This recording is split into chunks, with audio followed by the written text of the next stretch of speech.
بسم اللہ الرحمن الرحیم۔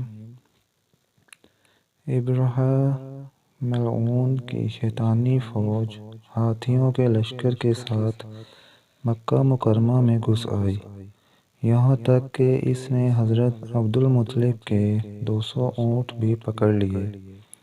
ابرہہ نے یہ ظاہر کیا کہ اگر مکہ مکرمہ کے باشندے اس کے شیطانی منصوبے میں حائل نہ ہوں تو وہ بھی ان لوگوں کو کچھ نہیں کہے گا۔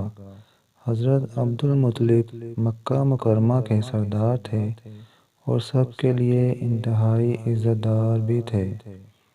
چنانچہ مکہ کے باشندوں نے آپ سے پوچھا کہ آپ کا کیا حکم ہے؟ اسی وقت ابرہہ نے بھی حضرت عبدالمطلب کو ملاقات کے لیے بلایا، مگر وہ حیران رہ گیا جب حضرت عبدالمطلب نے اس سے صرف اپنے اونٹوں کی واپسی کا مطالبہ کیا۔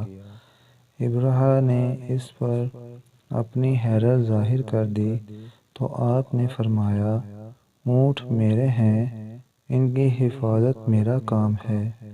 کعبہ شریف اللہ تبارک و تعالیٰ کا ہے، وہ خود اس کی حفاظت فرمائے گا۔ پھر آپ اپنے اونٹ لے کر واپس تشریف لے آئے اور کعبہ شریف میں حاضر ہو کر دعا کی کہ اے میرے آقا و مالک، اپنے گھر کی حفاظت فرمائیں۔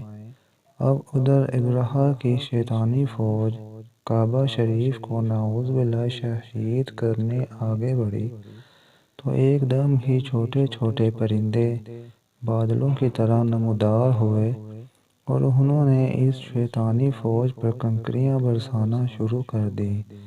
یہ کوئی معمولی کنکریاں نہیں تھیں، جس بھی ہاتھی کو یا اس شیطانی لشکر کے سپاہی پر پڑیں اس کو چیر پھاڑ کر رکھ دیا۔ ابرہہ ملعون بھی اسی طرح جہنم رسید ہوا اور اس کی ساری فوج کھائے ہوئے بھوسے کی طرح تباہ و برباد ہو گئی۔ اللہ تبارک و تعالیٰ نے اپنے گھر کو بچا لیا، وہ بھی ان چھوٹے سے پرندوں کو بھیج کر۔ بے شک وہ جب اور جو چاہے اور جس طرح چاہے، جس کے ساتھ چاہے کر سکتا ہے۔